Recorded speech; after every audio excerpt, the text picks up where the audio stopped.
बच्चों तो फिर से एक बार बात करते हैं। हम लोग क्या पढ़ने वाले हैं, कॉम्प्लेक्स नंबर का लॉग कैसे फाइंड आउट करेंगे उसके बारे में बात करेंगे। तो log of a complex number हमारी हेडिंग है। हमने लेट कर लिया कि जेड जो कॉम्प्लेक्स नंबर है एक्स प्लस आई वाई, अगर हम एक्स और वाई के फॉर्म में उसको रखते हैं तो वो कार्टेशियन फॉर्म हो जाएगी, और अगर हम उसे आर और थीटा के फॉर्म में रखेंगे तो वो हो जाएगी पोलर फॉर्म या एलर फॉर्म बोल देते हैं, क्योंकि हमने cos theta plus i sine theta को e to the power i theta बोल दिया।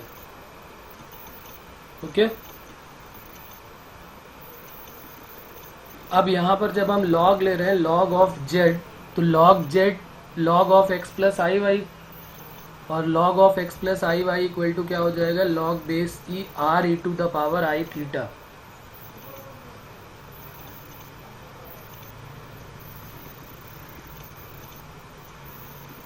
तो अब यहाँ पर लॉग की प्रॉपर्टी अप्लाई कर देते हैं। जब लॉग की प्रॉपर्टी अप्लाई करेंगे तो log of m into n, ये हो गया m और ये हो गया n। तो ये प्रॉपर्टी मैंने यहाँ पर नोट किया हुआ है कि log m into n equal to log m plus log n। तो यहाँ पर जब प्रॉपर्टी अप्लाई करेंगे तो ये वैल्यू क्या हो जाएगी, log of m means r plus log of e to the power i theta. तो log r plus log e to the power i theta. फिर प्रॉपर्टी सेकेंड यूज करेंगे log की, जो आर्गुमेंट की भी प्रॉपर्टी थी, log m to the power n। तो ये जो पावर है ये आगे मल्टीप्लाई में हो जाएगी n log m।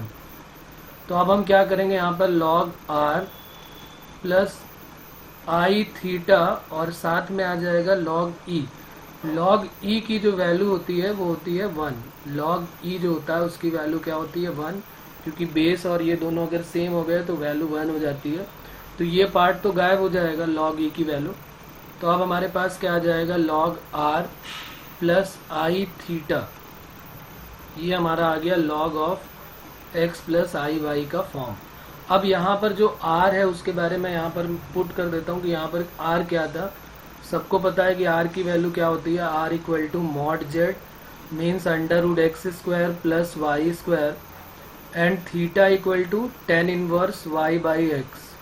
थीटा जो है वो क्या है, tan inverse y by x. तो अब यहाँ पर हम r और थीटा की वैल्यू पुट कर देते हैं। तो r की वैल्यू क्या हो जाएगी, log r। तो log ऑफ r की वैल्यू हो गई under root x square plus y square plus i, और थीटा की वैल्यू क्या हो जाएगी, tan inverse y by x. ये हो गया log of x plus i y. अब यहाँ पर log ऑफ अंडर रूट में है तो मैं क्या करूँगा, इसमें x square plus whole square की पावर 1/2 कर देंगे यहाँ पर। तो ये हो जाएगा i tan inverse y by x. Then log m to the power n is equal to n log m, then half log of x square plus y square plus i tan inverse y by x. This is equal to log of x plus i y. ये हमारा एक formula बन गया, log of x plus i y equal to half log of x square plus y square plus i tan inverse y by x.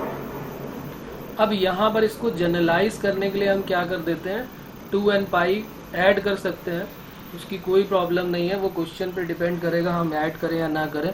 लेकिन अभी हमारा जो answer है ये जो बॉक्स के अंदर बंद है वही हो जाएगा, log of x plus i y. तो हमें क्या निकालना पड़ेगा, एक बार उसका मॉडुलस निकालना पड़ेगा और एक उसका आर्गुमेंट निकालना पड़ेगा, और सीधे यहाँ पर वैल्यू पुट कर देंगे, बात खत्म। तो इसका मतलब ये भी कोई नई चीज़ नहीं है, ये भी हम जानते हैं, ये हम पढ़ चुके हैं, क्योंकि हमें मॉडुलस ऑफ कॉम्प्लेक्स नंबर भी निकालना आता है और आर्गुमेंट ऑफ कॉम्प्लेक्स नंबर भी निकालना आता है।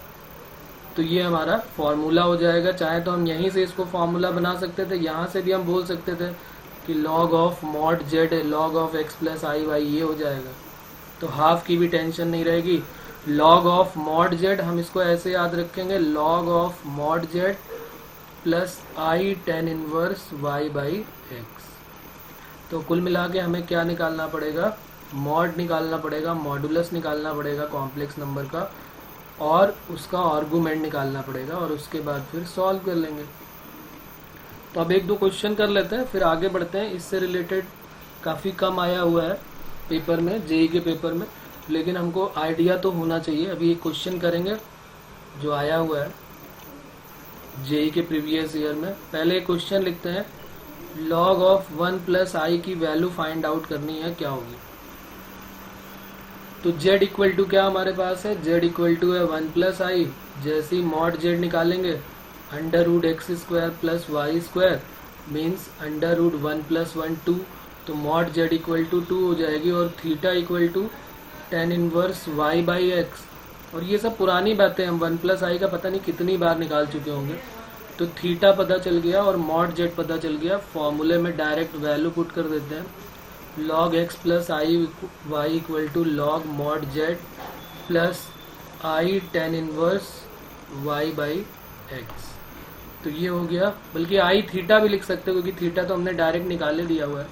तो क्वेश्चन हमारा हो गया log of 1 plus I log of mod z की वैल्यू क्या हो जाएगी √2, तो log √2 प्लस आई और थीटा, ये पूरा का पूरा थीटा है।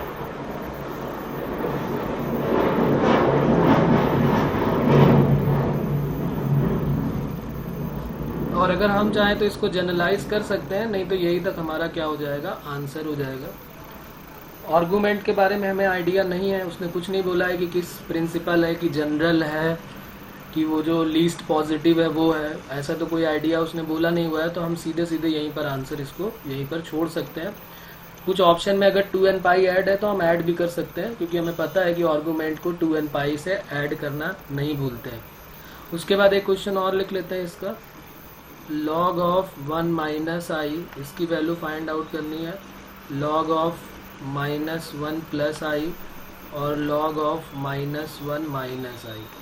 और एक और लिख लेते हैं होमवर्क, ये चारों हमारे होमवर्क हो जाएंगे। 3 प्लस 4 आई, 3 प्लस 4 आई कैसे करेंगे, log of 3 plus 4 I mod z 5 हो जाएगा और tan inverse y by x करके हम इसको सॉल्व कर सकते हैं। तो ईजी है, इसमें कुछ खास मेहनत नहीं लगने वाली है। अच्छा, एक क्वेश्चन और मैं इसका दे देता हूँ। अगर कोई log की, वैसे तो ये भी बहुत पुरानी बात है, हम पहले भी कर चुके हैं, log ऑफ -5, इसको कैसे सॉल्व करेंगे। जबकि log के बारे में तो हमने पढ़ा था कि log ऑफ नेगेटिव नंबर तो अनडिफाइंड होता है, लेकिन चूंकि ये कॉम्प्लेक्स नंबर की बात हो रही है तो फिर हम इसको भी फाइंड आउट कर सकते हैं, ठीक है ना। log ऑफ नेगेटिव नंबर जो होता है वो अनडिफाइंड होता है। log हमेशा पॉजिटिव नंबर का फाइंड आउट कर सकते हैं, या फिर log हम पॉजिटिव का ही, जीरो का भी नहीं फाइंड आउट कर सकते हैं और नेगेटिव का भी नहीं। लेकिन अगर ये कॉम्प्लेक्स नंबर चैप्टर में आ गया तो फिर हम कुछ भी कर सकते हैं। कॉम्प्लेक्स नंबर में सारी पॉसिबिलिटी है, सब कुछ जायज है यहाँ पर, ठीक है ना।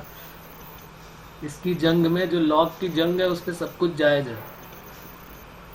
तो अब हम क्या करेंगे, -5 को पहले हम किस फॉर्म में चेंज कर लेंगे, पोलर फॉर्म में। तो -5 को हम क्या लिख सकते हैं, r cos theta plus i sine theta के फॉर्म में अगर हम कन्वर्ट करना चाहें तो r की वैल्यू तो 5 हो जाएगी और थीटा की वैल्यू क्या होने वाली है, इसको r e to the power i theta भी बोल सकते हैं। तो e to the power i और थीटा की वैल्यू क्या आने वाली है, -5। ये बहुत पुरानी बात है, पहले भी हम कर चुके हैं कि -5 है तो उसका आर्गूमेंट कितना आने वाला है, पाई आ जाएगा ना उसका आर्गूमेंट। तो ये वैल्यू क्या हो जाएगी, log 5 e to the power i पाई।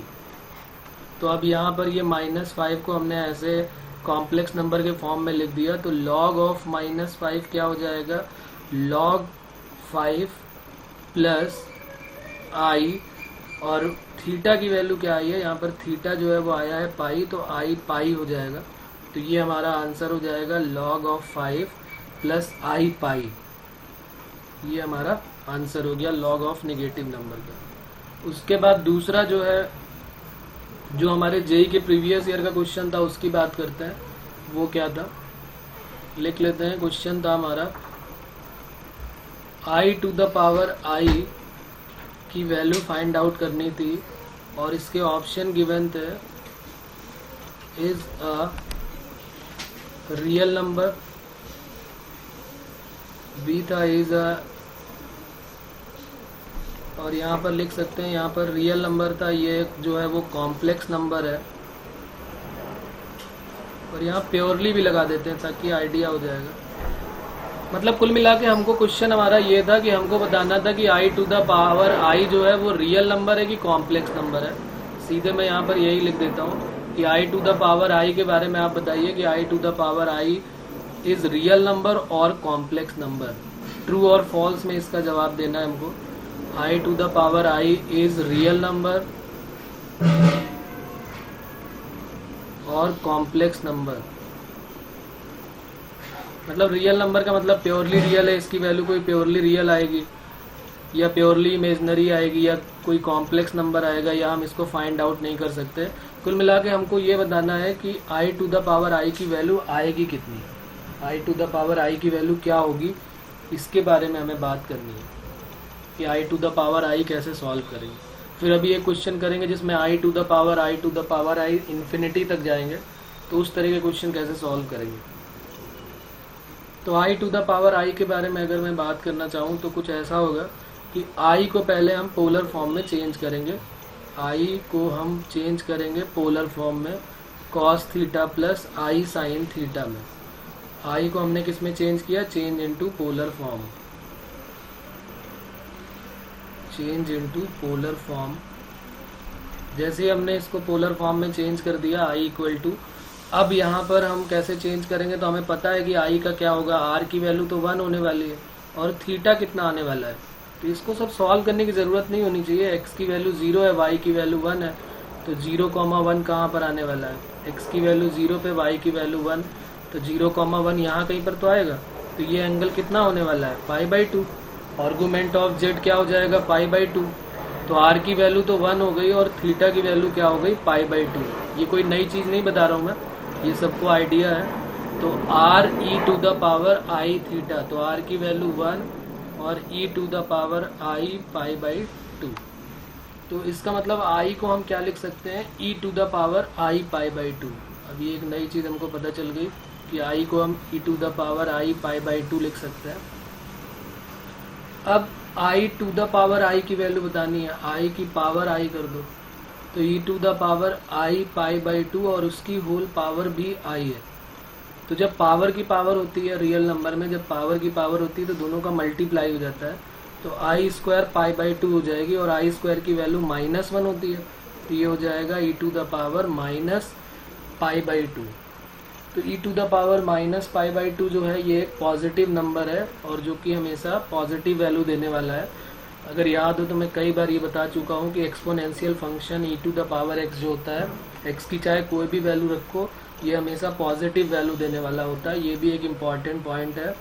एक लौता ऐसा फंक्शन है जो हमेशा पॉजिटिव वैल्यू देता है। आई की मतलब ई की पावर एक्स की वैल्यू कभी भी निगेटिव नहीं होगी, ज़ीरो नहीं होगी। और इसके ग्राफ के बारे में भी हम कई बार बात कर चुके हैं। इस टाइप से ई टू द पावर एक्स का ग्राफ जाता है, बढ़ता ही जाएगा, मतलब बहुत तेज़ी से बढ़ता है, एकदम दम लगा के। एक्स की वैल्यू 1 रखी, 2 रखी, ई की वैल्यू 2.7 रखेंगे और एक्स की वैल्यू 1 2 3 4 रखेंगे ना, तो बहुत तेज़ी से ग्रोथ होती है इसकी। 2 पे रखेंगे तो ई की 2.7 की लगभग पावर 2 हो जाएगी, फिर 2.7 की पावर 3 हो जाएगी। तो बहुत तेज़ी से भागने वाला फंक्शन है ये और हमेशा पॉजिटिव वैल्यू देता है। तो अब हमें याद रखना है कि i to the power i की value e to the power -π/2 होती है और ये एक रियल नंबर है, प्योरली रियल नंबर है। ठीक है, इसकी कोई ना कोई एक न्यूमेरिकल वैल्यू आएगी, ये कॉम्प्लेक्स नंबर नहीं है। ओके बच्चों, यहाँ तक बात क्लियर है। तो इसी से रिलेटेड एक क्वेश्चन और देता हूँ मैं, इसको ज़रा सॉल्व करता है। इसमें किसी को कोई डाउट है क्या, से यस और नो आप लिख सकते हैं वहाँ पर। अगर कोई प्रॉब्लम है तो लिख दीजिए यस और नो। No problem. ओके, तो चलिए अब आगे बढ़ते हैं। फिर एक क्वेश्चन देता हूँ, उसका आंसर बताना है आप सभी को। Sine of log of i to the power i और इसका होल क्यूब है plus cos of log of i to the power i, इसका होल क्यूब है। ये एंगल है कॉस के साथ और ये साइन के साथ पूरा एंगल है, साइन ऑफ थीटा। इसकी वैल्यू बतानी है क्या होगी। ऑप्शन भी हमारे पास है 1 -1 2 और डी है नन। तो बताइए इसका ऑप्शन क्या होगा। आराम से करेंगे, सॉल्व करेंगे और फिर वैल्यू बताएंगे, जल्दबाजी में गलत नहीं बताने वाले।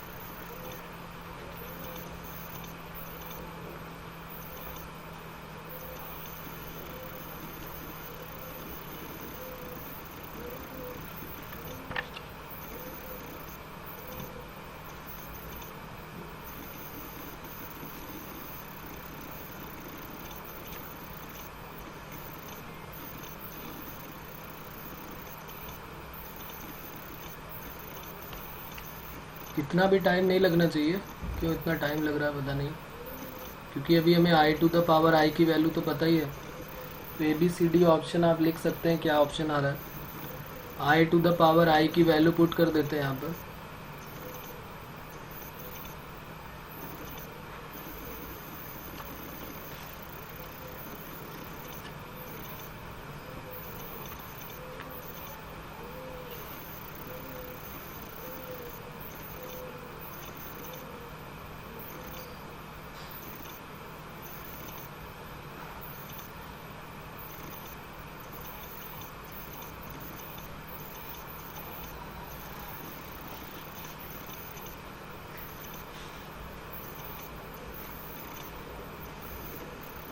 चलिए देखते हैं, मुझे लग रहा है कुछ ज़्यादा प्रॉब्लम आ रही है। I to the power i की value e to the power minus pi by two, जैसे यहाँ पर लॉग ले लेंगे तो log of i to the power i equal to क्या हो जाएगा, log of e to the power minus pi by two.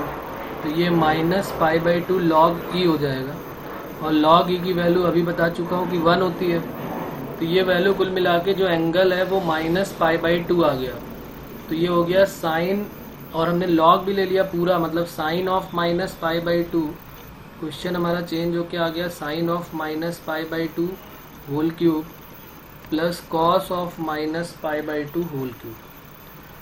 तो कॉस के बारे में तो टेंशन लेने की ज़रूरत ही नहीं, कॉस 90 का मल्टीपल 0 देता है, और साइन 90 माइनस 1 तो माइनस 1 का क्यूब, तो यानी वैल्यू क्या आ गई माइनस 1। तो बस यही हमारा आंसर हो गया माइनस 1। ऑप्शन कौन सा, बी ऑप्शन हमारा करेक्ट हो गया, माइनस 1 आंसर। ओके, कोई प्रॉब्लम इसमें किसी को आ रही है बताओ, और नहीं है तो फिर आगे बढ़ते हैं। No sir. नेक्स्ट क्वेश्चन हमारा एक और ले लेते हैं।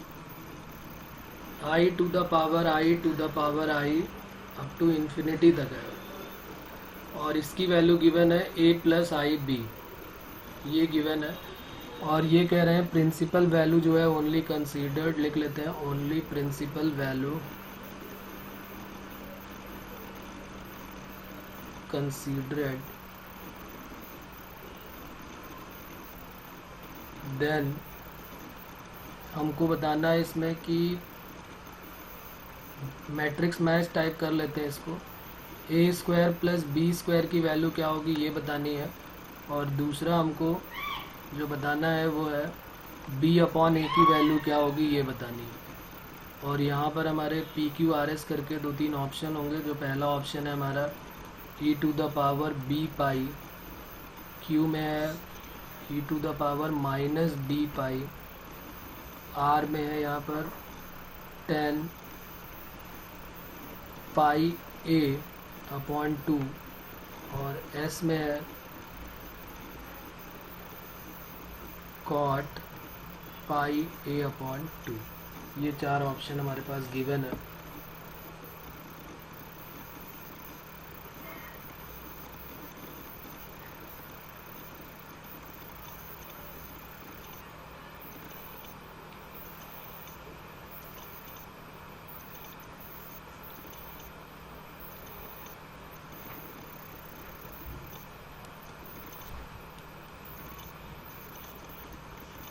ये मैट्रिक्स मैच टाइप इसको कर लेते हैं, हमें 1 और 2 का मैच करके दिखाना है पी क्यू आर एस से क्या क्या मैचिंग आने वाली है।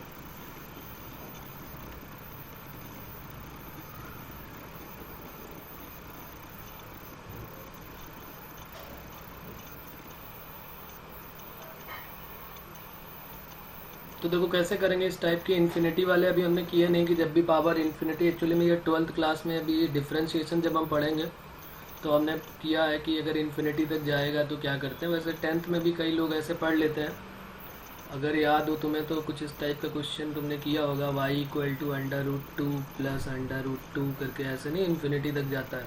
किसी को याद है इसमें क्या करता है? ऐसा क्वेश्चन किसी ने किया है क्या?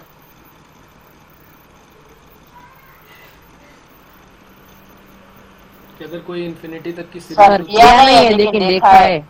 ओके चलो मैं बता देता हूँ कैसे करेंगे इस टाइप के क्वेश्चन। जब हम करते हैं तो कैसे करते हैं, उनका लॉजिक क्या होता है, हमारे 12th में भी ये काम आएगा। जैसे यहाँ पर क्वेश्चन है हमारा i to the power infinity तक है और इसकी value a plus i b है।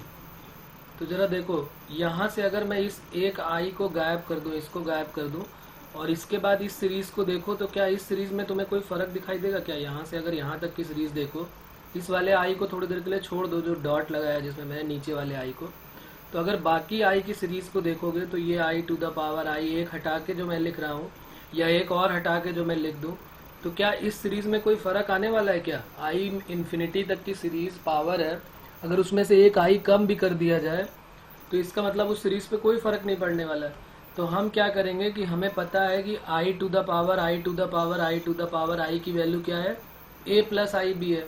तो अगर हमसे कहा जाए कि भाई इतने पार्ट की वैल्यू क्या होगी, जो ये इतना पार्ट है उसकी पूरी वैल्यू क्या होगी, तो उसकी वैल्यू भी क्या हो जाएगी, a प्लस आई बी। मतलब ये सीधी सी बात है कि इसको हटाने के लिए हमें क्या करना पड़ता है, बाकी पूरी सीरीज़ को हटा के जो इक्वल में वैल्यू दी हुई है उसी को हम यहाँ पर पुट कर देते हैं। अगर बात हजम नहीं हुई तो यहाँ पर एक और मैं एग्जांपल दे देता हूँ। जैसे मान लीजिए हमारे पास ऐसा कोई क्वेश्चन है y equal to x to the power x up to infinity तक। तो हमने क्या किया यहाँ पर, ये पूरी सीरीज़ का, इस पूरी सीरीज़ की वैल्यू जो है वो किसकी इक्वल है, y की इक्वल है। अगर मैं इस सीरीज़ में से एक नीचे वाले x को हटा दूं और इस सीरीज़ को ध्यान से देखूं, तो क्या ये सीरीज़ भी हमको बिल्कुल वही नहीं दिख रही जो ये ओरिजिनल वाली सीरीज़ है x की पावर इन्फिनिटी। और इस पूरी सीरीज़ का जो सम है वो किसकी इक्वल है, y की इक्वल है। इस पूरी सीरीज़ की वैल्यू y की इक्वल है। तो क्यों ना हम इस x को एक को हटा दें, बाकी इन्फिनिटी तक की सीरीज़ को हटा के और उसकी जगह पे क्या रख दें, y। तो y इक्वल टू क्या बन जाएगा, x to the power y। बात समझ में आ रही बच्चों की? इन्फिनिटी तक की सीरीज़ को कैसे हम गायब करते हैं। जैसे ये लिखा e to the power x, फिर उसकी power e to the power x, फिर ये अप टू इन्फिनिटी तक है। तो हम क्या करेंगे, एक को छोड़ के उसको रखेंगे और उस पूरे की सीरीज़ में फिर उसकी पावर भी क्या कर देंगे, e to the power x, और x की पावर में है ना, ये x की पावर में है y, तो हम क्या करेंगे, इसकी पावर में क्या कर देंगे, y। बाकी पूरी सीरीज़ को हटा के उसकी जगह पे क्या पुट कर देते हैं, y। तो अब मेरे ख्याल से इतने एग्जाम्पल से बात समझ में आ गई होगी कि i to the power infinity तक है, तो फिर एक को छोड़ के बाकी सबकी जगह पे जो इक्वल में दिया है वही पुट कर देते हैं। अब आगे क्या करेंगे, आगे यहाँ पर हम ले लेंगे log, taking log on both side. जैसे ही हमने लॉग ले लिया तो ये आ जाएगा log of i to the power a plus i b, और यहाँ पर आ जाएगा log of a plus i b. ठीक है ना। अब log m to the power n, ये m हो गई और ये होल पावर n है। लॉग m to the power n की प्रॉपर्टी कि n आगे आ जाता है, जो आर्गूमेंट की प्रॉपर्टी थी, argument of m to the power n है तो n आर्गूमेंट ऑफ m, तो वही हो गया यहाँ पे a plus i b log i equal to, यहाँ पर क्या हो जाएगा, log x plus i y का भी हमने थोड़ी देर पहले फॉर्मूला पढ़ा था कि log x plus i Y क्या होता है लॉग मॉड z, यानी कि हमने मॉड z की वैल्यू रख दें तो half a square plus b square. अभी हमने इसको डिराइव किया था तो इसको दोबारा बताने की ज़रूरत तो शायद नहीं होगी। i tan inverse y by x यानी b अपॉन a। अब जरा यहाँ से रियल और इमेजनरी पार्ट को अलग कर लो, बस हमारा आंसर आ गया। इसको जरा मल्टीप्लाई करोगे तो आ जाएगा a log i, ये आ गया a log i आ जाएगा। अच्छा log i को हम क्या करें, log i भी एक प्रॉब्लम क्रिएट करने वाला है, क्योंकि अभी हम नहीं अलग अलग कर पाएंगे, क्योंकि i log i में भी log i आ जाएगा। तो log i की भी कुछ, हाँ बिल्कुल, अभी हमने पढ़ा था कि i को क्या बोलते हैं, अभी हमने थोड़ी देर पहले पढ़ा कि i को हम बोलते हैं e to the power i pi by 2, ऐसे बोलते हैं ना। तो जब log ले लेंगे तो log i क्या हो जाएगा, log of e to the power i pi by 2। तो log m to the power n में n आगे फिर आ जाएगा, तो i pi by 2 log e आ जाएगा। तो इसका मतलब log i को हम क्या लिख सकते हैं, i पाई बाई 2। इसमें किसी को कोई घबराहट हो रही है तो बताओ, यहाँ मैंने सारा कुछ लिख दिया है। i को हम e to the power i pi by 2 अभी ऊपर लिख चुके हैं, log ले लिया, log लेने के बाद पावर आगे आ गई, और फिर log e की वैल्यू बार बार बता चुका हूँ कि log e की वैल्यू क्या होती है, 1। तो log i की वैल्यू अब हम पुट कर देते हैं, a plus i b into log i की वैल्यू है i pi by 2 equal to half log of a square plus b square plus i tan inverse b upon a। अब यहाँ पर जरा i का मल्टीप्लाई कर दो तो ये हो जाएगा a i पाई बाई 2, और जब i का i के साथ मल्टीप्लाई होगा तो i स्क्वायर आ जाएगा, तो इसको लिख लेते हैं b पाई बाई 2, क्योंकि i स्क्वायर की वैल्यू -1 हो गई। और यहाँ पर आ गया half log of a square plus b square plus i tan inverse b upon a। ठीक है, काफ़ी अच्छा एडवांस का क्वेश्चन है ये, तो इसलिए इसका खास ध्यान रखें। इस टाइप के क्वेश्चन कैसे करेंगे हम लोग। अब इसको कंपेयर कर लेते हैं, comparing real and imaginary part. जैसे ही हमने कंपेयर कर लिया रियल और इमेजनरी पार्ट को, तो क्या फ़ायदा होने वाला है हमारा, देखो आंसर आ जाएगा। ये रियल पार्ट है half log of a square plus b square, और इसका रियल पार्ट जो है कितना, रियल पार्ट इसका क्या गिवन है, half a square plus b square का माइनस b पाई बाई 2। तो 2 से 2 तो कट कर दिया, log of a square plus b square की वैल्यू आ गई है माइनस b पाई। अब यहाँ पर फिर एक पुरानी यादें ताज़ा कर देता हूँ कि अगर log यहाँ पर x लिखा हुआ है और यहाँ e लिखा है और यहाँ y लिखा है, तो जब log हटता है ना, जब x आ जाएगा log हटेगा तो ये e टू द पावर में y चला जाता है, इसको बोलते हैं log फॉर्म, और ये है एक्सपोनेंशियल फॉर्म। तो log से एक्सपोनेंशियल और एक्सपोनेंशियल से log कन्वर्ट हो जाता है। तो log जब भी हटता है तो e की पावर देता है, ज़रूरी नहीं कि e की पावर दे, जो भी यहाँ पर हो। जैसे मान लिया किसी ने कहा भाई e की पावर ही क्यों देगा, अगर हमने कह दिया कि log of x base y है और यहाँ पर z है, तो log हटेगा तो ये जो नीचे दिया उसकी पावर में ये इक्वल वाला जाएगा, तो जो भी पावर यहाँ दी है तो y की पावर z हो जाएगा। तो यहाँ पर हमारा जब a square plus b square की वैल्यू निकालेंगे तो e to the power minus b pi आ जाएगी। दूसरा, जब हम इमेजनरी पार्ट को कंपेयर करेंगे तो क्या होने वाला है, tan inverse b upon a की वैल्यू क्या आने वाली है, a पाई बाई 2। आई और i को कट कर देते हैं तो b अपॉन a की वैल्यू क्या आ जाएगी, tan इनवर्स उधर जाएगा तो tan पाई a बाई 2। तो ये हमारे दो आंसर आ गए, ये और ये। और अब हम अपना ऑप्शन चेक कर लेते हैं कहाँ पर प्रॉब्लम है, क्या क्या ऑप्शन थे। तो फर्स्ट वाले का आंसर क्या हो जाएगा, e to the power minus b pi, यानी फर्स्ट का q हो जाएगा और सेकंड का r हो जाएगा 10 पाई a अपॉन 2। फर्स्ट का b e to the power minus b pi, तो फर्स्ट का हो जाएगा b, सॉरी p q था, क्या क्या था इसका, a b c d था q, तो फर्स्ट का q हो जाएगा और सेकंड का जो है वो r हो जाएगा। फर्स्ट का आंसर हो गया q और सेकंड का आंसर हो जाएगा r। तो ये हमारा आंसर हो गया मैट्रिक्स मैच टाइप क्वेश्चन का।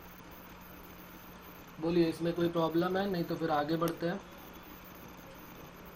है कोई डाउट इसमें बच्चों? No sir. चलिए, तो आगे अब हमने जो दूसरी हेडिंग वहाँ पर लिखी थी क्यूब रूट्स ऑफ यूनिटी, उसके बारे में बात करते हैं। नेक्स्ट हेडिंग लिख लेते हैं। ये एक इम्पॉर्टेंट टॉपिक है, इससे रिलेटेड कई बार क्वेश्चन आए हुए हैं, बहुत इजी और इम्पॉर्टेंट।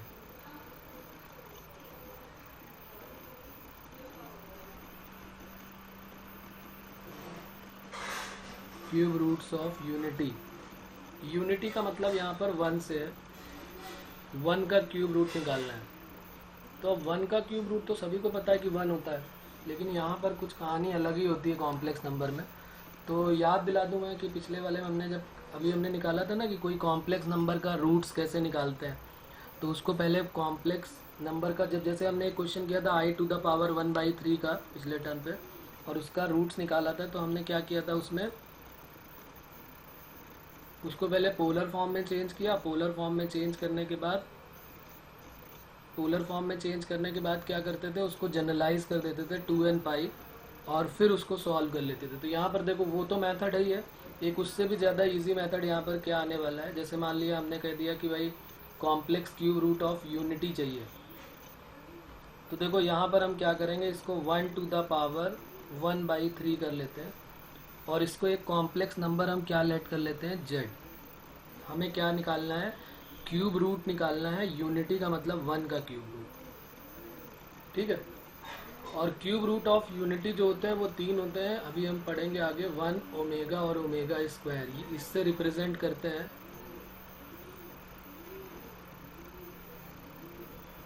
1 ओमेगा और ओमेगा स्क्वायर। 1 जो होता है वो real cube root of unity होता है और ये जो होते हैं वो imaginary cube root of unity या complex cube root of unity बोलते हैं। Imaginary cube root of unity या फिर इसको complex cube root of unity बोलते हैं, complex cube root of unity. Actually में ये है तो क्यूब रूट ऑफ यूनिटी, तो क्यूब रूट है तो 3 तो आंसर आने ही वाले थे, तो वही 3 आंसर है, 1 ओमेगा और ओमेगा स्क्वायर। कैसे आएंगे अभी हम बात करते हैं, अभी तो मैंने सिर्फ इसके बारे में बता दिया कि ये 3 होते हैं, 1 ओमेगा और ओमेगा स्क्वायर। इसको ओमेगा बोलते हैं, डब्ल्यू नहीं बोलेंगे। तो देखो इसको कैसे प्रूफ करेंगे और कहाँ से आएगा ये, तो जरा यहाँ पर क्यूबिंग कर देते हैं, क्यूबिंग बोथ साइड। जैसे ही क्यूब करोगे तो ये आ जाएगा जेड क्यूब और यहाँ आ जाएगा 1 और जेड क्यूब माइनस इसको 1 क्यूब करके 0 कर लेते हैं। एक बात यहाँ पर लिखनी बहुत ज़रूरी है कि जेड की वैल्यू 1 के इक्वल नहीं है, ठीक है। ये कॉम्प्लेक्स नंबर की एक देखो खूबसूरती है कि जेड इक्वल टू 1 की पावर 1/3 है, तो यहाँ पर जेड को हम 1 नहीं मानेंगे, 1 के अलावा भी कुछ और भी वैल्यूज़ आने वाली हैं, यानी ओमेगा को या जेड को हम 1 नहीं मानेंगे। जैसे यहाँ पर देखता हूँ तो अभी बात क्लियर हो जाएगी। तो देखो यहाँ पर क्या क्या वैल्यूज़ आएगी वो हमें ध्यान रखना पड़ेगा। ए क्यूब माइनस बी क्यूब जैसे ही अप्लाई करोगे यहाँ पर क्या हो जाएगा, ए माइनस बी आएगा और क्या आएगा, ए स्क्वायर प्लस बी स्क्वायर और प्लस ए बी आने वाला है इक्वल टू 0। तो जेड की वैल्यू को जेड यहाँ पर हम जब बोलेंगे तो यहाँ पर जेड जो हमने लेट किया है वो जेड की वैल्यू 1 नहीं है, जेड की इसको हम क्या करेंगे, जेड इक्वल टू तो 1 है ही है और z square plus 1 plus z equal to 0 है। अब यहाँ पर एक डाउट आ जाता है कि भाई यहाँ पर तो 1 की पावर 1/3 तो 1 ही होता है, तो यहाँ पर 1 की पावर 1/3 को हम 1 ओमेगा और ओमेगा स्क्वायर में ब्रेक कर रहे हैं, तो इसको हम किससे रिप्रेजेंट करेंगे, जैसे यहाँ पर जेड इक्वल टू 1 ले लेते हैं और दूसरा क्या हो जाएगा, z square plus 1 plus z equal to 0 हो जाएगा। तो z इक्वल टू 1 ना लेके हम यहाँ पर क्या करेंगे, z की वैल्यू तो यहाँ 1 नहीं होगी, तो इसको ज़रा सॉल्व करते हैं। z की वैल्यू इसको ज़रा फैक्टराइज करो, इसको कंपेयर कर दो ax square plus b x plus c equal to 0 से, तो a की वैल्यू क्या आ जाएगी 1, b की वैल्यू क्या आ जाएगी 1 और c की वैल्यू भी क्या आ जाएगी 1। तो यहाँ पर हमारे पास क्या आ जाएगा, फार्मूला जो होता था हमारा x equal to minus b plus minus under root b square minus 4ac upon 2a, तो -1 plus minus b square minus 4ac upon 2a जैसे ही करेंगे तो z की वैल्यू क्या आने वाली है, -1 प्लस माइनस i√3 अपॉन 2। तो ये जो है ये z की वैल्यू एक 1 आ गई और एक ये वैल्यू आ गई 1। तो यहाँ पर हम इस तरीके से कुछ लिखेंगे इसको कि भाई जो ये रूट्स आए हमारे वो किस तरीके से इनको डिनोट करेंगे, ये तो एक 1 है, तो ओमेगा यहाँ पर अगर हम ध्यान देंगे तो जेड हमने बोला कि इसके 3 रूट्स मिलेंगे, तो 3 रूट्स हमें क्या क्या मिल गए, एक मिल गया 1, यहाँ पर देखो एक ये रूट है 1, एक रूट और कौन सा मिल गया -1 प्लस i√3/2 और एक मिल गया -1 माइनस i√3/2। तो इसी को हम बोलते हैं 1, ये है ओमेगा और ये है ओमेगा स्क्वायर, ठीक है। तो इनको रिप्रेजेंट करने का मेथड होता है, 1 को तो 1 बोल देते हैं, ये जो वैल्यू है इसको हम ओमेगा बोले या -1 प्लस i√3/2 बोले, दोनों का मतलब सेम है। मतलब सीधी सी बात ये है कि ओमेगा को ही इन्होंने जो इतनी बड़ी वैल्यू है -1 प्लस i√3/2 इसका नाम इन्होंने रख दिया ओमेगा, और तीसरा वाला जो रूट्स मिला है उसका नाम इन्होंने रख दिया है -1 प्लस आई रूट 3/2। ये माइनस में है, सॉरी, तो ये माइनस यहाँ कर लेते हैं, -1 माइनस आई रूट 3/2, तो ये ओमेगा स्क्वायर हो जाएगा। तो 1 ओमेगा और ओमेगा स्क्वायर मिल जाएंगे, 3 रूट्स हमारे पास मिल जाएंगे, 1 ओमेगा और ओमेगा स्क्वायर की वैल्यू 1। यहाँ पर हम क्या देखेंगे, जैसे मैंने यहाँ लिखा है ना कि z की वैल्यू 1 नहीं है, लेकिन जब हम यहाँ पर क्यूबिंग कर देंगे बोथ साइड, जैसे ही हमने यहाँ पे क्यूबिंग कर दी बोथ साइड, तो जैसे ही क्यूब करोगे तो z क्यूब की वैल्यू ये 1 आई हुई है, जो कि यहाँ पर हमने लिखा हुआ है क्यूबिंग। तो यही जो z है इसी का नाम है ओमेगा, तो इसी को बोल देते हैं ओमेगा क्यूब। तो ओमेगा क्यूब की वैल्यू 1 हो जाती है। z को 1 नहीं बोलते हैं, लेकिन ओमेगा क्यूब मतलब ओमेगा की वैल्यू 1 नहीं होगी।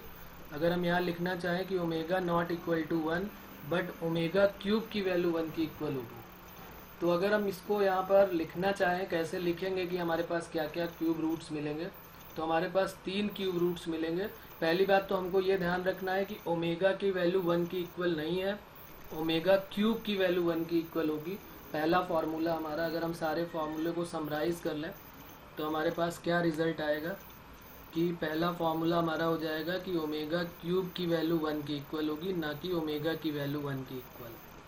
अब देखो ये बिल्कुल अजीब सी बात है कि ओमेगा 1 की इक्वल नहीं है लेकिन ओमेगा क्यूब है, लेकिन कॉम्प्लेक्स नंबर में ये चलेगा। जब भी कभी ओमेगा हमें दिखाई देगा तो ओमेगा की वैल्यू 1 नहीं रखेंगे, क्योंकि ओमेगा देखो ये हमारा इतना आया हुआ है -1 प्लस आई रूट 3/2, तो ये तो 1 की इक्वल है नहीं, तो ओमेगा क्यूब 1 की इक्वल होगी। और दूसरी वैल्यू जो ओमेगा की वैल्यू है वो ये है, और जो ओमेगा स्क्वायर की वैल्यू है वो ये है। तो ये 3 वैल्यूज़ हमारे पास आ जाएंगी, 1 ओमेगा और ओमेगा स्क्वायर। इन्हीं को हम बोलते हैं क्यूब रूट्स ऑफ यूनिटी। तो क्यूब रूट्स ऑफ यूनिटी कौन कौन सी हो जाएंगी? Cube roots of unity are 1 omega and omega square. ये 3 हमारे पास हो जाएंगी। जब भी कभी क्यूब रूट का नाम आएगा, क्यूब रूट ऑफ यूनिटी का, तो हमारे दिमाग में आना चाहिए कि भाई ये कौन कौन सी होती हैं, 1 ओमेगा और ओमेगा स्क्वायर। 3 होती हैं cube root of unity, 1 omega और ओमेगा स्क्वायर। ओके, अब इनकी कुछ प्रॉपर्टीज़ हैं, उनके बारे में ज़रा बात करते हैं कि ये क्या क्या प्रॉपर्टीज़ होती हैं। बस ये ध्यान रखना है कि ये जो है वो रियल है। इसमें एक बात और बता देता हूँ कि अगर कोई किसी ने पूछा कि क्यूब रूट ऑफ यूनिटी तो 3 होती है, तो अगर उसमें कोई real cube root of unity क्या है, तो ये real cube root of unity है, और ये क्या है, complex cube root of unity. तो अगर हम यहाँ पर लिखना चाहें तो लिख सकते हैं कि real cube root of unity जो है, real cube root of unity 1 होती है, और complex cube root of unity जो है, complex cube root of unity ये होती है ओमेगा और ओमेगा स्क्वायर। ठीक है, तो 2 हमारे पास हो जाएंगे, एक क्यूब रूट ऑफ यूनिटी, एक रियल और 2 कॉम्प्लेक्स। अब इनकी कुछ प्रॉपर्टीज़ है, उनके बारे में बात कर लेते हैं, लिख लेते हैं प्रॉपर्टीज़।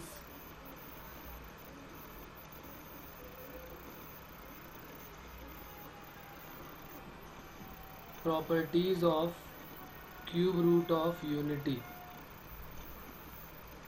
क्या क्या प्रॉपर्टीज हैं इसकी क्यूब रूट ऑफ यूनिटी की, वो लिख लेते हैं जल्दी से। फर्स्ट प्रॉपर्टी है sum of cube root of unity. First property लिखते हैं, और ये है sum of cube root of unity. Sum of cube root of unity is, क्या होगा बताओ, देख के बताओ। 1 ओमेगा और ओमेगा स्क्वायर तीनों को प्लस करोगे तो क्या मिलने वाला है? अगर हम तीनों का सम कर दें, एक है 1, दूसरा है -1/2 प्लस आई रूट 3/2, और तीसरा है -1/2 माइनस रूट 3/2। तो इसका आंसर हो जाएगा sum of cube root of unity is 0, means 1 plus omega square की वैल्यू क्या होगी, 0। देख लो यहाँ पर, अगर तुम्हें डाउट हो रहा तो यहाँ लिख लेते हैं 1 की जगह पे 1, और ओमेगा की वैल्यू -1 प्लस आई रूट 3/2, और ओमेगा स्क्वायर की वैल्यू -1 माइनस आई रूट 3/2। तो इनको जब सम करोगे तो ये 0 ही आने वाला है, क्योंकि आई रूट 3 कट हो जाएगा और 2 एलसीएम हो जाएगा, तो 2 और -2 0 हो जाएंगे। तो यहाँ से हमारे पास कुछ और फॉर्मूले आ जाएंगे कि 1 प्लस ओमेगा कहीं क्वेश्चन में दिखाई देगा तो उसकी जगह हम माइनस ओमेगा स्क्वायर रखेंगे, और जहाँ ओमेगा प्लस ओमेगा स्क्वायर दिखाई देगा वहाँ हम माइनस 1 रखेंगे, और जहाँ पर 1 प्लस ओमेगा स्क्वायर दिखाई देगा वहाँ पर माइनस ओमेगा रख देंगे। 1 प्लस ओमेगा स्क्वायर, ये तीनों इसी से बने हुए हैं, पहले वाले से ही इधर उधर अरेंज कर दिया है। तो sum of cube root of unity क्या हो जाएगी, 0। उसके बाद दूसरा जो है, और एक फॉर्मूला यहाँ पर तो है ही है कि ओमेगा क्यूब की वैल्यू तो 1 होती है। दूसरा प्रोडक्ट अगर बात करें, जैसे कि अभी ये दूसरा वाले की बात आएगी तो अपने आप यही आ जाएगा, product of cube root of unity. Product of cube root of unity क्या होगा, तीनों को मल्टीप्लाई करके देख लेते हैं। तो 1 इंटू ओमेगा स्क्वायर, तो ये आ जाएगा ओमेगा क्यूब, और जिसकी वैल्यू क्या है 1। तो product of cube root of unity is 1। ठीक है, तो ये दो प्रॉपर्टी हमारे पास हो गई। प्रॉपर्टी नंबर 3 लिखते हैं, each complex cube root of unity is square of the other. ये भी इंपॉर्टेंट प्रॉपर्टी है, लिख लेते हैं, each complex cube root of unity is square of the other.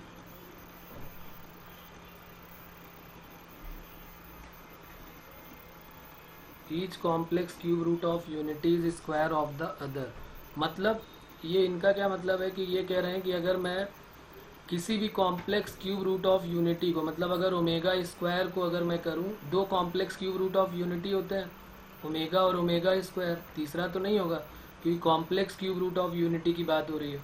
तो कह रहा है कि किसी का भी स्क्वायर कर दो तो दूसरा वाला मिल जाता है, मतलब अगर ओमेगा स्क्वायर ओमेगा को करोगे तो ओमेगा स्क्वायर मिल जाएगा। तो ओमेगा को हमने किया, ओमेगा का स्क्वायर किया तो देखो ओमेगा स्क्वायर मिल गया, और अगर ओमेगा स्क्वायर का स्क्वायर कर दिया जाए तो क्या ओमेगा मिलेगा, क्या यहाँ ओमेगा की पावर 4 मिल जाएगा। तो ओमेगा की पावर 4 को हम लिख सकते हैं ओमेगा क्यूब इंटू ओमेगा, और ओमेगा क्यूब की वैल्यू 1 है, तो 1 इंटू ओमेगा, तो यानी कि ये देखो ओमेगा आ गया।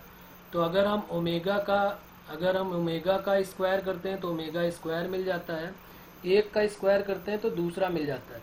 ओमेगा का स्क्वायर करेंगे तो ओमेगा स्क्वायर मिल जाएगा, और ओमेगा स्क्वायर का स्क्वायर करेंगे तो ओमेगा मिल जाएगा।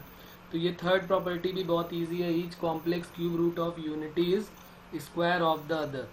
हम चाहे तो वो न्यूमेरिकल वैल्यू वाला भी कर सकते हैं, लेकिन उसकी कोई खास ज़रूरत नहीं, क्यों टाइम वेस्ट करना कि हम -1 + i√3/2 अगर इसका स्क्वायर कर देंगे, ये जो ओमेगा है ना इसका स्क्वायर करोगे तो ये ओमेगा का स्क्वायर किया, तो जब इसका स्क्वायर करोगे तो यही आने वाला है, चाहो तो चेक करके देख लेना, -1 + i√3/2 ही आने वाला है।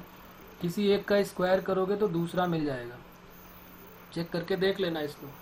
और ये तो साफ साफ ऊपर भी दिखाई दे रहा है, तो क्यों हम न्यूमेरिकल वैल्यू के झंझट में पड़े, और चाहो तो चेक कर लेना। और जब इसका स्क्वायर करोगे तो फिर दूसरा वाला मिल जाएगा। तो ये होमवर्क समझ के शुरू कर लेना कि each complex cube root of unity is square of the other. यहाँ से एक वैल्यू हमको पता चल गई कि भाई ओमेगा की कोई भी पावर होगी, चाहे जितनी बड़ी पावर हो, अगर कोई इंटीग्रल पावर होती है तो हम उसको कैसे सॉल्व करेंगे। तो ओमेगा क्यूब की वैल्यू 1 है, जैसे आई के बारे में तुम्हें याद होगा कि आई की पावर 4 1 होता है, तो हम आई की कितनी भी बड़ी पावर होती थी 201 202 उसको 4 से डिवाइड करके सॉल्व करते थे। तो अब ये ओमेगा क्यूब 1 आया है, तो ओमेगा की कोई इंटीग्रल पावर होगी तो उसको 3 से डिवाइड करेंगे। जैसे ओमेगा की पावर 28 है और 3 का कोई भी मल्टीपल होगा, 3 की पावर ओमेगा की पावर 31 हो जाएगा, ओमेगा की पावर 9 1 हो जाएगा। तो 28 है तो किसको 3 से डिवाइड करेंगे, तो 3 9 जा 27 + 1, तो ये तो 1 देने वाला है, तो सिर्फ क्या बचेगा, ओमेगा क्यूब की पावर 9 और ओमेगा की पावर 1, ओमेगा क्यूब 1 होता है, तो आंसर क्या हो गया, ओमेगा टू द पावर 28 क्या हो गया, ओमेगा। तो जैसा हमने आई के बारे में पढ़ा था, सेम वही ओमेगा के बारे में वही सेम कहानी है, बस उसको हम 4 से डिवाइड करते थे, यहाँ पर हम उसको 3 से डिवाइड करेंगे।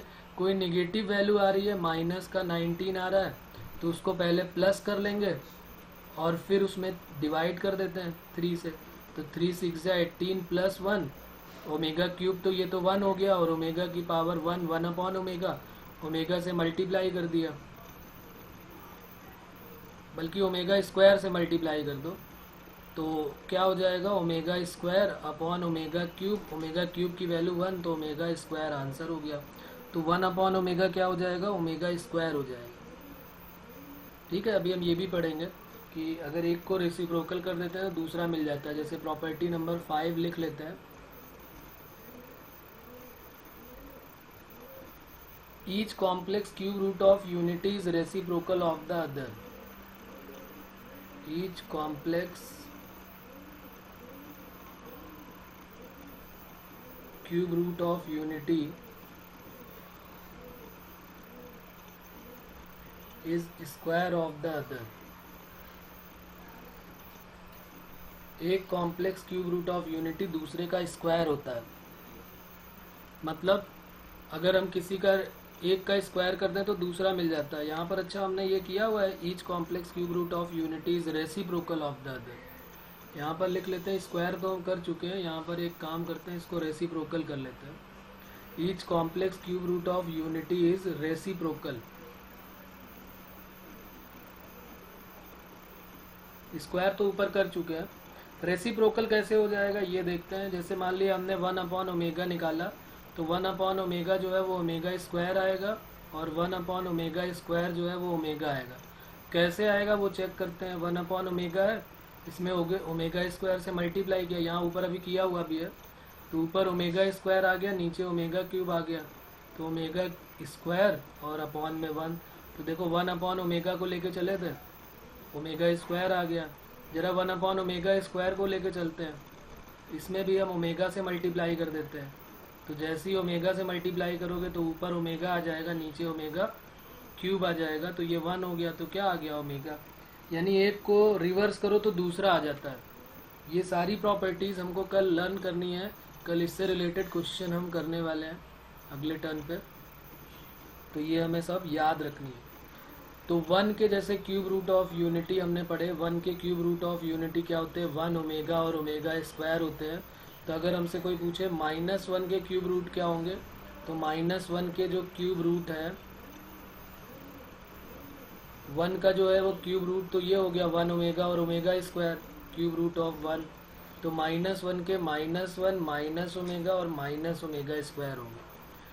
ठीक है, तो ये ध्यान रखेंगे। अगर हमने 1 के बोला है तो 1 ओमेगा ओमेगा स्क्वायर, 2 के अगर हमने बोला कि भाई 8 के क्या क्यूब रूट होंगे, 8 का क्यूब रूट क्या होगा, तो 8 को हम क्या लिख सकते हैं, 2 टू द पावर 3 हो जाएगा। और 8 का जो होता है वो 2 होता है, तो इसको 8 को हम 2 इंटू 1 की पावर 1/3 लिख सकते हैं। ऐसे लिख सकते हैं ना, ये नहीं करेंगे कि 8 की पावर 1/3 को सीधे 2 बोल दें, क्योंकि ये हम कॉम्प्लेक्स नंबर चैप्टर कर रहे हैं। हाँ, तो बिल्कुल सही है, तो ये 2 हो जाएंगे, बिल्कुल सही है सिर्फ। तो 2 यहाँ 1 ओमेगा और ओमेगा स्क्वायर, तो ये हो जाएंगे 2 ओमेगा और 2 ओमेगा स्क्वायर, ये हमारे क्यूब रूट्स हो जाएंगे। तो ये प्रॉपर्टी नंबर हो गई हमारी 6।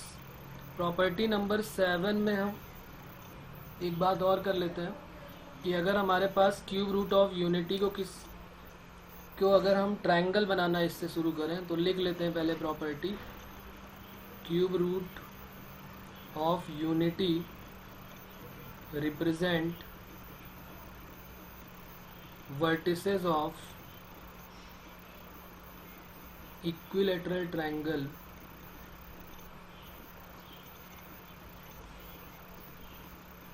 इन आर्गन प्लेन।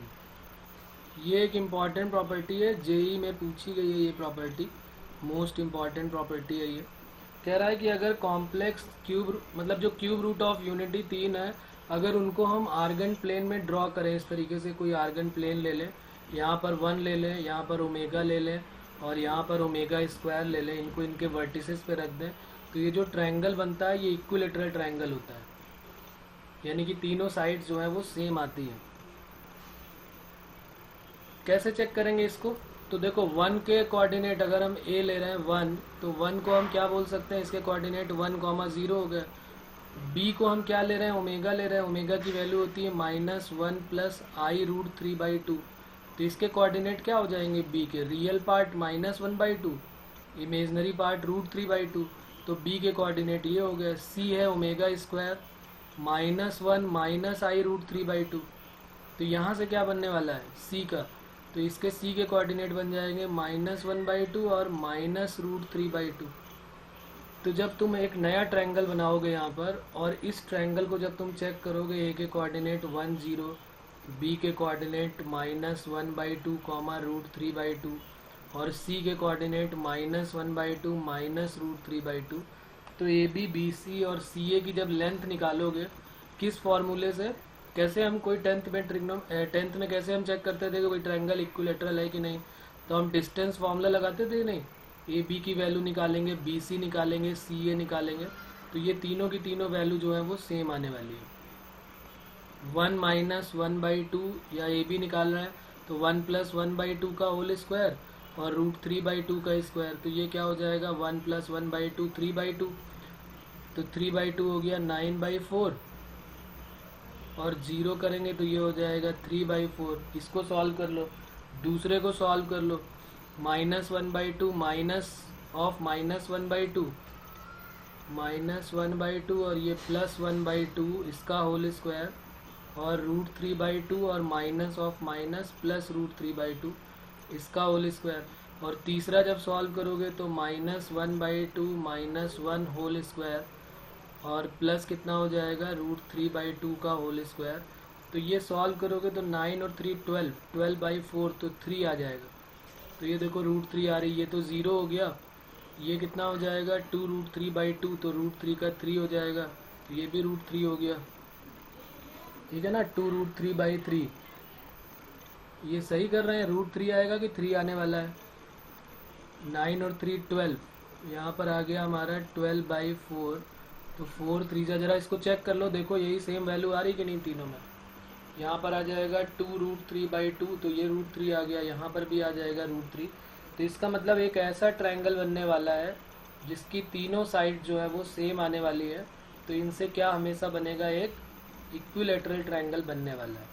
अब हमसे वो पूछ सकता था कि भाई इक्विलेटरल ट्रायंगल बन रहा है तो इसका एरिया बता दो क्या होगा, तो एरिया भी निकाल सकते हैं इक्विलेटरल ट्रायंगल का, √3/4 इंटू साइड स्क्वायर, ये भी सबको आइडिया है, √3/4 into side square, sorry, area of equilateral triangle, इसका भी आइडिया सबको है। तो ये हमारी प्रॉपर्टी हो गई, प्रॉपर्टी नंबर 7, कि अगर हम कभी भी क्यूब रूट ऑफ यूनिटी है उनको एक ट्रायंगल में रख दें, तो ट्रायंगल में रखने के बाद जो ट्रायंगल बनेगा वो इक्विलेटरल ट्रायंगल बनने वाला है, और इक्विलेटरल ट्रायंगल की जो साइड आएगी वो √3 आएगी। उसके बाद प्रॉपर्टी नंबर 7 के बाद जरा 8 प्रॉपर्टी और लिख लेते हैं, और ये तुम ही लोग बताओ। प्रॉपर्टी नंबर 8 में पूछा गया है कि आर्गूमेंट ऑफ ओमेगा क्या होगा और आर्गूमेंट ऑफ ओमेगा स्क्वायर क्या होगा। ज़रा आप लोग सॉल्व करके बताएं आर्गूमेंट ऑफ ओमेगा क्या आने वाला है, बताओ जल्दी से। आर्गूमेंट ऑफ ओमेगा, सामने एक कॉम्प्लेक्स नंबर लिखा हुआ है, आर्गूमेंट ऑफ ओमेगा बताना है और आर्गूमेंट ऑफ ओमेगा स्क्वायर बताना है।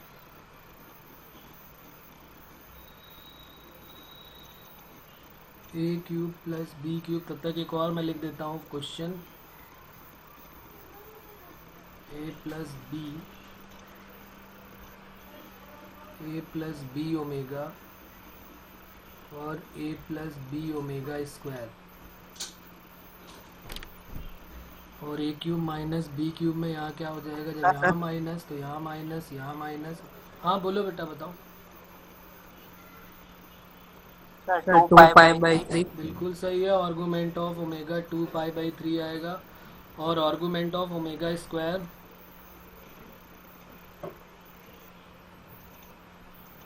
अरे इसमें कितना सोचना क्यों है, वही तो है, सिर्फ माइनस का ही तो साइन चेंज हुआ है, थर्ड क्वाड्रेंट में पहुंच गया, इसमें इतना सोचना पड़ेगा।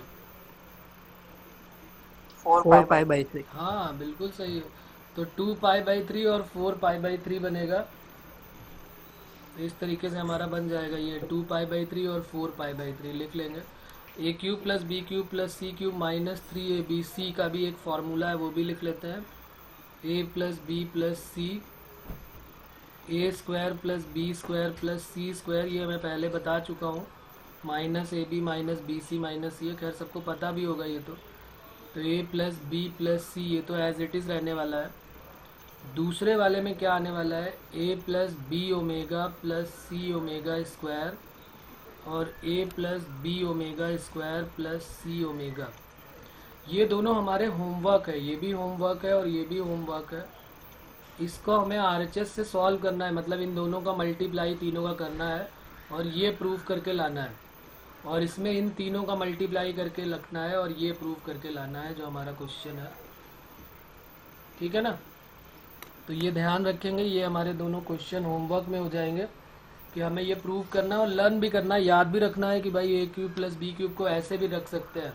बहुत इजी काम है। हमें क्या करना पड़ेगा, ए प्लस बी ओमेगा और a plus b omega square को जैसे ही मल्टीप्लाई करोगे ना, a cube plus b cube का जो ओरिजिनल फार्मूला होता है a plus b a square plus b square minus a b, वही आने वाला है। तो सिर्फ 2 लाइन का काम इसमें और 2 ही 3 लाइन का काम नीचे वाले में है, लेकिन ये दोनों ही फार्मूले इम्पॉर्टेंट है कि ए क्यूब प्लस बी क्यूब को हम ऐसे रख सकते हैं, ओमेगा के टर्म में कैसे रखते हैं ये हमें आगे करना पड़ेगा क्वेश्चंस में। तो ये हमें ध्यान रखना है कि ए क्यूब प्लस बी क्यूब को ऐसे भी रख सकते हैं। ओके बच्चों, यहाँ तक बात क्लियर है सभी को कि कोई डाउट है? सी यस और नो?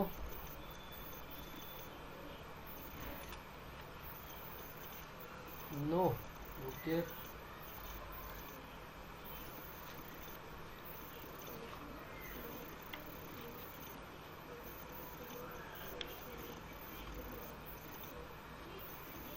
लिख लेते हैं एक छोटा सा क्वेश्चन और, जरा इसका आंसर बता दो। प्रॉपर्टीज हमारी खत्म हो चुकी हैं, एक क्वेश्चन है हमारा ये, इसका आंसर बस बताना है। Omega is cube root of unity, तो हमें वैल्यू बतानी है omega to the power 4 plus 2 omega to the power 6 plus omega to the power 8। इसकी वैल्यू क्या होगी, एक तो ये बताना है, और दूसरा हमारा क्वेश्चन है 1 minus omega plus omega square की whole power 5, 1 plus omega minus omega square whole power 5। एक इसकी न्यूमेरिकल वैल्यू बतानी है। तो ये दोनों भी हमें सॉल्व करने हैं। चलो इनको भी मैं होमवर्क दे देता हूँ, इनको सॉल्व करना, अगले टर्न पे बात करेंगे इनके बारे में। ये दोनों क्वेश्चन हमारे होमवर्क हो जाएंगे।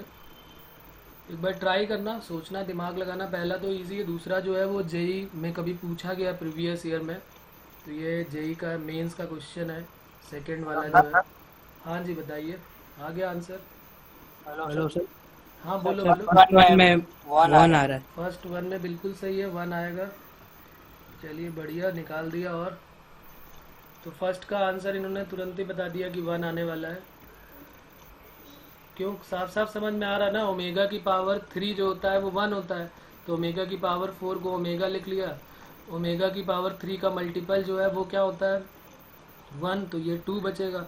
और ओमेगा की पावर 8 क्या होगा, ओमेगा की power 3 into 2 plus omega square, तो ओमेगा प्लस 2 प्लस ये तो फिर 1 हो गया। अच्छा 3 प्लस 2 6 और यहाँ 2 हो जाएगा ना, 3 2 जा 6 और 2 8, तो ये बन गया ओमेगा स्क्वायर। और ओमेगा प्लस ओमेगा स्क्वायर क्या होता है, -1, अभी हमने पढ़ा। ये सारे फार्मूले हमको सबको लर्न करने हैं, इस बात का ध्यान रखेंगे। अगले टर्न पे हम इसी से रिलेटेड और क्वेश्चंस करने वाले हैं, तो ये फार्मूले लर्न होने बहुत ज़रूरी है। तो जितनी properties cube roots of unity की है और जो फार्मूले हैं वो हमें याद करने हैं। ओके बच्चों, चलिए ठीक है, फिर अगले टर्न पे मिलते हैं, बाकी काम नेक्स्ट टर्न पे करेंगे। फार्मूले और प्रॉपर्टीज़ हमको अच्छे से लर्न करनी है, इस बात का ध्यान रखें।